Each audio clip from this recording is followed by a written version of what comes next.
সরকারি কর্মকর্তা কর্মচারীদের বেতন বাড়ছে। মহার্ঘ ভাতা দেওয়ার জন্য কমিটি গঠন করেছে জনপ্রশাসন মন্ত্রণালয়।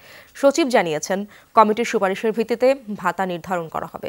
সচিবালয় জনপ্রশাসন মন্ত্রণালয় ব্রিফিং এই সিদ্ধান্ত জানিয়েছেন সচিব Mohammad Mokhlesur Rahman. Double million offer, Walton fridge কিনে পেতে পারেন 20 লক্ষ টাকা, রয়েছে কোটি কোটি টাকার নিশ্চিত উপহার। তিনি বলেন, নিত্য পণ্যের দাম বিবেচনা করে মহার্ঘ ভাতা দেওয়ার বিষয়টি সময়োপযোগী।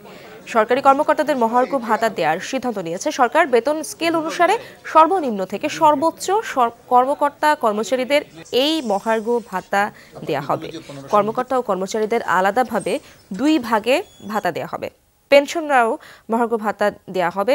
সচিব কথা বলেন বঞ্চিত কর্মকর্তাদের পদোন্নতির বিষয়ে গঠিত কমিটির দেওয়ার সুপারিশ নিয়ে। তিনি আরো বলেন, সুপারিশ অনুসারে এটি বাস্তবায়নও হবে।